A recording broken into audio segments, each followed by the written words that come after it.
Hello and welcome to today's video. My name's Haley and I actually just woke up, so got the nice morning light and a little rasp in my voice.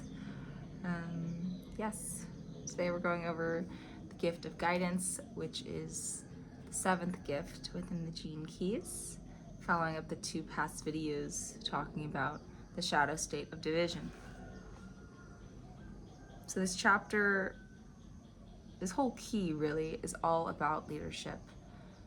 And so now we're going to start, or now Richard Rudd, I should say, is going to start talking about what true leadership is on an even deeper body-mind level, so that awareness can be made about how to enter that frequency state. And I guess one thing I also just want to say, I forgot what video it was, but yesterday I went through and read some of the comments, which was really interesting. I love reading the comments because some of them are like, oh wow, this is great, and then some of them are like, I don't agree with anything you just said. And some of them are, and one thing I appreciated too is everyone was very respectful. Like the people who did comment that maybe something didn't resonate with them were like opening up a discussion for debate. And one of the comments I read said something along the lines of how this whole series and like trying to figure out whatever I'm trying to figure out or share is kind of not pointless, but it's like a dog chasing its tail, and the real way to really evolve is to sit still in meditation and sit still and let answers find you rather than seek and chase and try to dissect. And I totally agree with that. I think stillness and silence is definitely probably the fastest way to ascension, but again, the aim shouldn't be how to ascend or how to become enlightened or any of this stuff. And I guess I'll just say that as much as I agree with that, I also think it's extremely entertaining to read stuff like this and just see what resonates, see what fun contemplations you can derive from it. Because life is not, in my opinion, all about becoming enlightened. It's also about not being so focused on returning back to oneness, but actually experiencing this duality, this gap of separation, and playing with the mirror. And so all of this to say, me dissecting these gene keys is one of my fun ways to play with my reality. I find it extremely entertaining. And yeah, I think it's always a good reminder not to get too lost in the art of seeking. So all of that being said, let's dive right into this gift of guidance. He opens it up by saying, true leadership is like true education. It does not impose itself on anyone. It does not impose itself on anyone.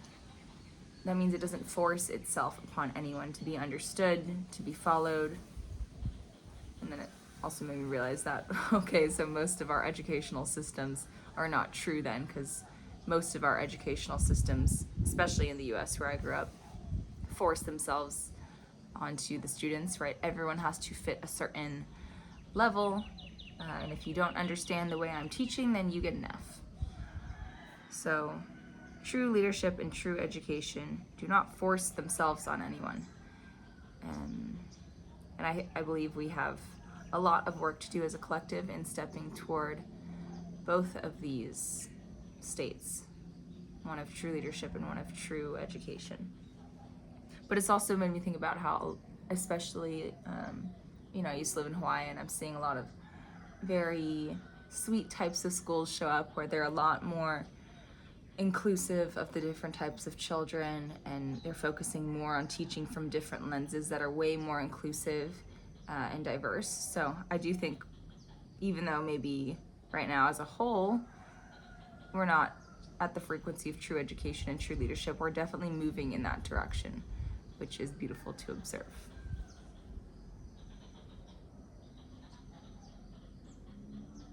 We talked about this in the last video, but once again, true leaders want to help others find their own way forward. They want to help others find their own way forward in life, in their job, in their own mental health endeavors. They want to give them tools that they themselves can use. So, and when I say tools, I'm not talking about a quick fix medicine. You know, they're giving them tools that are substantial, long lasting, and can be self-generated.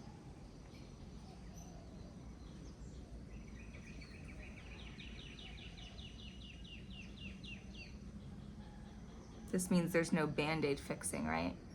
Oh, you're sick, here, take this medicine, that will work for now, but the root problem, which is your extreme unhappiness that's manifesting through the body as this disease, I don't really feel like dealing with that. The true leader would say, on a collective level, let's all get to the root issue. Let's all get happy.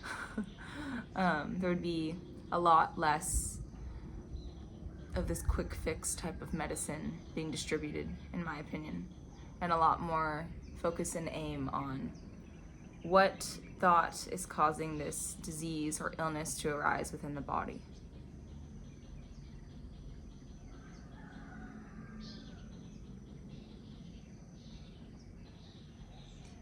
The seventh, as we discussed in the seventh shadow, it's the driving force behind leaders that determines what kind of followers and supporters they will attract. So the driving force, once again, is the driving force, say I'm a leader. Is my driving force my personal ambition, how much money I can make, how many followers I can gain, how much fame I can collect? Is that my driving force? Because if that is, then I'm going to attract followers with an equal, perhaps opposite inverse frequency. And by that I mean people that want to follow the fame because they themselves feel insecure, or want to spend money on silly things because they themselves have some root issue with money. So the driving force behind the leader needs to be one of high frequency. For instance, if the driving force behind the leader is, I genuinely feel so much joy because I know what it's like to go through a dark night of the soul, for lack of better words, and now I feel a duty to share what I learned with others because I want to see them go from this horrible state of depression or anxiety into a higher frequency of joy and presence, and start to discover what life is all about, as cheesy as it sounds.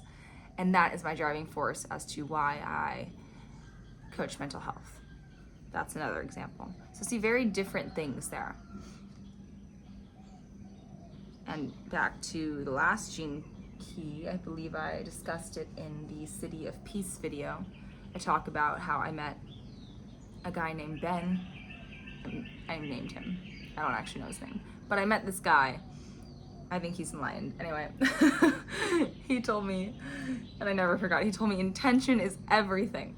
And this is essentially what Richard Rudd is saying here, is what's the driving force? Because that's all that matters. What is the intention that's behind the manifestation of the reason the leader is leading? Intention is everything. What is your intention? So first contemplation being, and again, leadership is a very broad term, right? You can be a leader at your work, at your small team of 4 people, if you're leading a project. You can be a leader when you and your friends go to the grocery store and you're gonna make dinner together and someone needs to take charge of, like, what are we making? What should we buy? You know, that's a very simple example of a way you can show up as a leader. So a leader doesn't need to be this front and center political stage person or someone running the company necessarily. So all that being said, in even small ways, brainstorm how you can make sure your intention is pure when you're choosing to step into a position of leadership. Going back to the example, friends making dinner. Okay, if I want to kind of lead this dinner, I could, as a leader who wants to truly experience the best, most wholesome dinner with my friends and not have the personal ambition of, oh, what do I want to eat? What do I want to experience? It's like, no, what will make everyone feel so satisfied? What dessert could we make that would bring joy to most of the crowd, not just me? Maybe I really like cheesecake, but I actually know my friends love chocolate chip cookies. So when we're at the grocery store, I could say, oh, you guys like cookies, right? What kind of cookies should we make? Should we make cookies? And I think always leaving like an open question or an open-aired thing. But that's a very simple and kind of silly example of a way to move away from personal ambition. What do I want? What's best for me? Low vibrational intention to a higher manifestation of intention is everything leading from behind, catering to the all. Catering cookies to the all.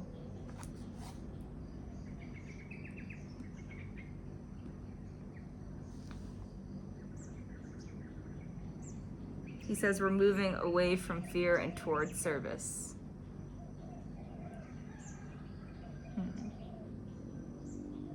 And I think that's a good word to focus on. We're moving towards service.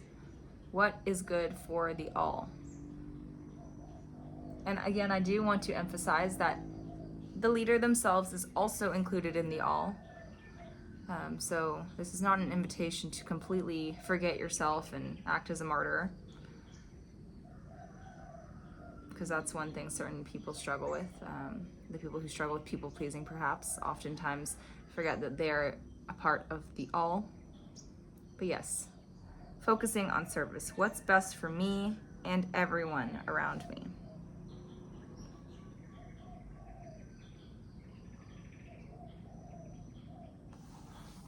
Wow, there's just so much gold in this section. And again, I think it's because I sat with this gene key for so much longer. But it's really, I'm only in the first paragraph still. I do have to point this one part out though. He says that these true leaders, they know that unless individuals are suitably self-empowered, the organization will not thrive. It's a gnosis. They know this. They know this in their heart, and by that I mean, when you say that out loud, oh yeah, self-empowerment brings about a thriving community. When you say that in your head or out loud, it should make your heart smile, right? Provide relief, because it's true. And true leaders know this, which means they're in alignment with the truth. Being in alignment with the truth means not only can you consciously declare it, your actions also follow suit.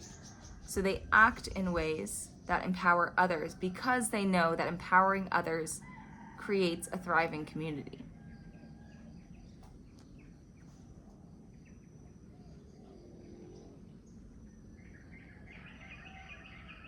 Do you guys hear all those birds? And chickens? I love those noises. Every individual is free. Leaders are chosen by the people to represent and guide them. That's the hallmark of a true democracy, which currently we're kind of fumbling on in America. But yes, true democracy is designed to listen to the opinions of mass consciousness.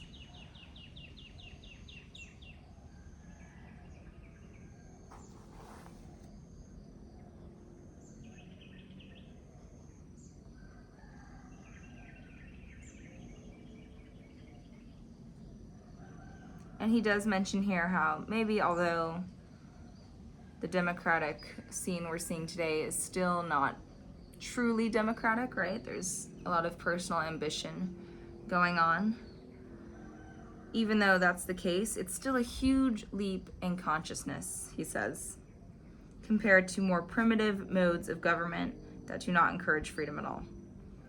So considering how, you even go back 100 years, sorry, not 100 years, a few hundred years, and you look at what things were like, for instance, before the United States Constitution, like slavery, obviously a way, way, way, way, way lower frequency. So even though right now maybe we're not operating within this true democratic model, at least we have made quite a significant leap in consciousness. And I think this is something beautiful to acknowledge, that, okay, we've made a huge leap. There's also so much work to be done, but this is kind of the game, right? Even with your own personal healing journey or whatever, is looking back and realizing that where you are now took a lot of effort, took a lot of quantum leaping, took a lot of time, energy, and true desire. And then also being able to look a little bit forward and being like, yeah, I got some work to do. Right now is not the end all be all. And I find that this generates some gratitude realizing you've made it to a certain point. And then it also humbles you, realizing you have more to go.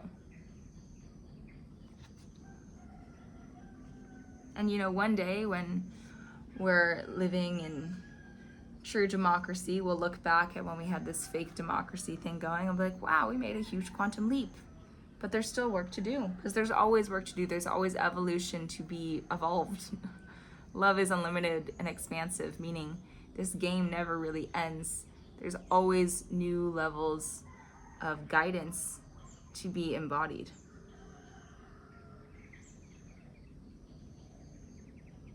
You can always serve more, is another way to say that.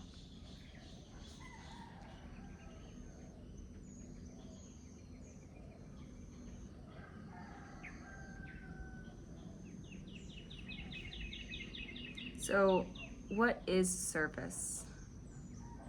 Because this is really what this gift of guidance is all about. Service, service, service, service, service.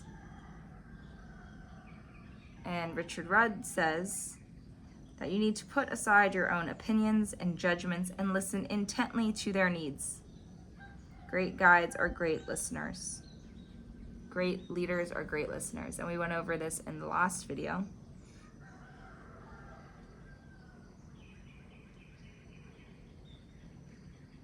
Sometimes simply being listened to in the right way, a person finds the answer to their problem without direct input from the guide. That sounds very similar to a sentence that was in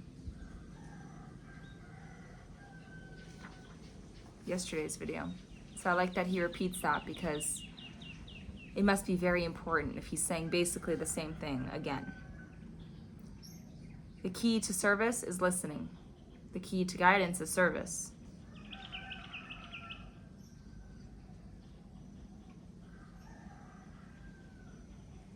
So in just truly listening to someone, you can free them from their own suffering, from their own fear. And actually, I'm going to tell you guys a little story that I just thought of, because this reminds me of it. So, let's see, a few months ago, I live in Bali, so I went to this ecstatic dance, which if you don't know what that is, it's basically they play all this music and you dance like however you want. It's supposed to be very free, flowy, no judgment area, and also there's supposed to be no talking. And so I went on a day, I went with my girlfriend, I should just say that first. And I went on a day that had a significance to me without realizing it, because I didn't even realize what day it was. And I think it was right before the ecstatic dance, I realized what day it was. And I don't know, maybe just even acknowledging that it was that certain day on the calendar brought up a lot of emotion for me. And so basically 5 minutes into this event, I'm like, oh, I'm about to lose it. Like, I really need to cry. And keep in mind, this is silent despite the music, and people are like supposed to be happy and dancing. So I quickly exited. I didn't tell my friend because we're not allowed to talk, and they were doing the intro to the dance. And so like basically an hour later, I'm still out there just like sobbing and sobbing and sobbing. All of this memory coming up from this story I have around this certain day in my life. And my friend finally comes out and she's like, oh my gosh, I've been looking for you. Like, what's wrong? Because I'm just like bawling. She's like, what happened? And I, in a very not beautiful way, am like crying, sobbing, mucus is coming out, explaining to her in like choked sobs why I'm so upset.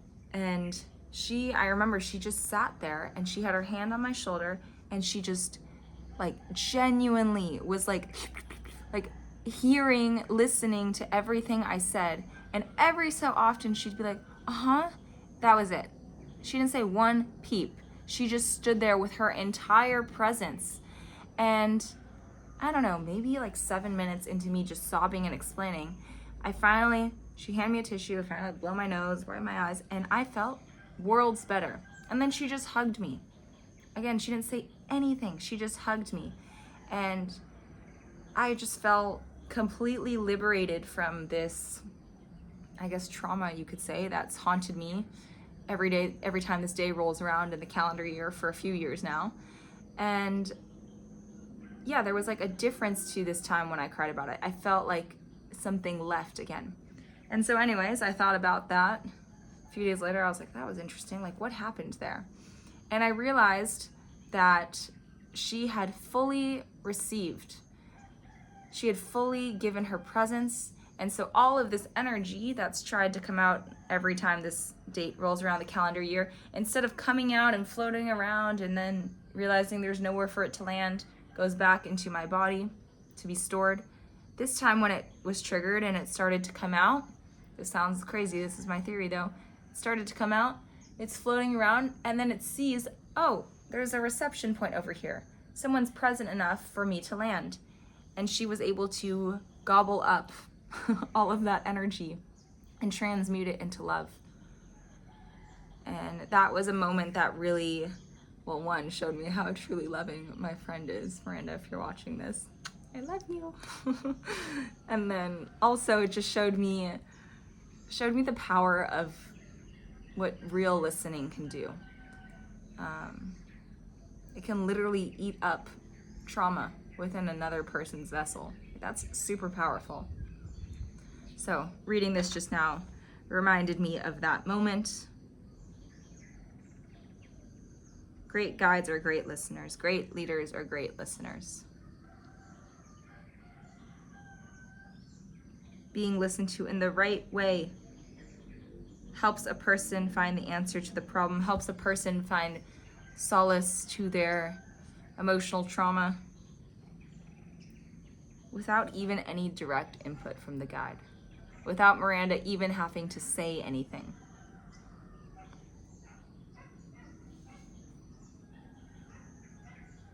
So I know this was a contemplation from the last video, but I feel like because Richard Rudd mentioned this again, maybe sitting with that question again of where can I start to truly listen could provide some benefit for you who's watching. Because just like the nature of love, the nature of listening is unlimited. You can always listen more. You can always be more present. You can always pay more attention to the body language cues. And it's the degree to which you do listen that you will be a great leader and a great friend.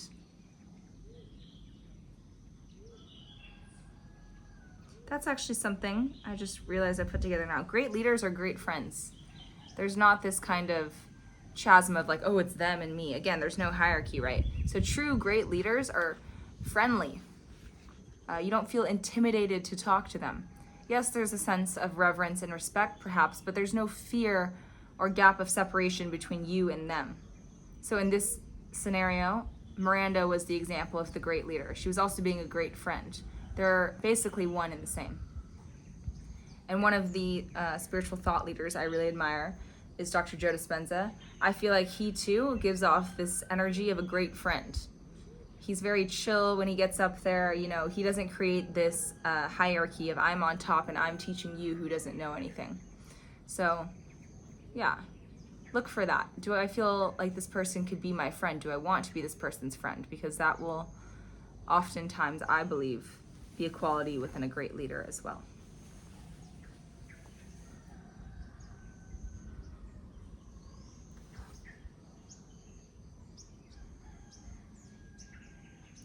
The greatest shift will come when the first truly holistic and service-based businesses prove that they can be more successful than old greed empires.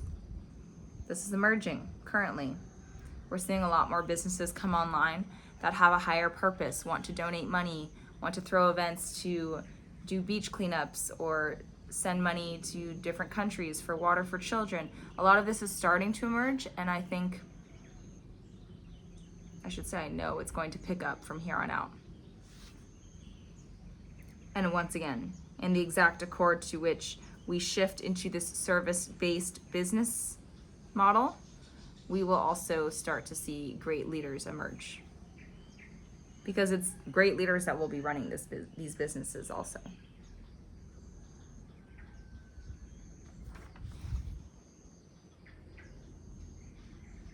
So it says, this gift does not lead from the front, but guides the energy of the group itself. And that made me think of, I used to be an ASB, which stands for Associated Student Body, essentially leadership class in high school. And I remember in one of the lectures, we had a guest speaker come in, and I remember them telling me that leading from the back, something about leading from the back, and that always stuck with me. I don't even remember the exact quotation, but how true leaders are not in the front, they lead from the back.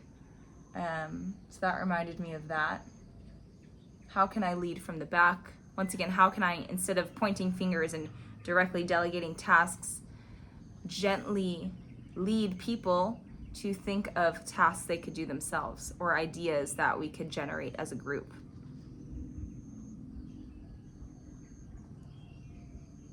Oh, I love this part.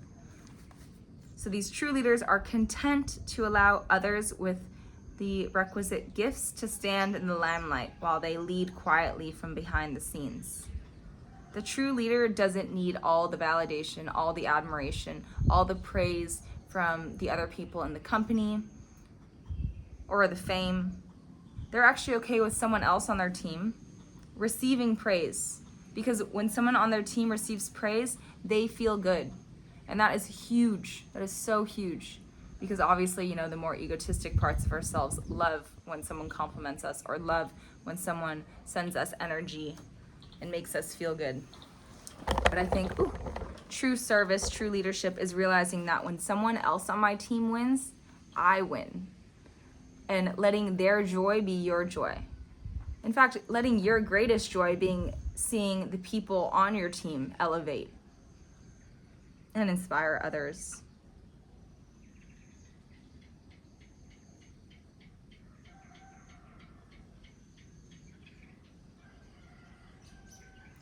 And the last thing I'll leave you guys with here is he says, guidance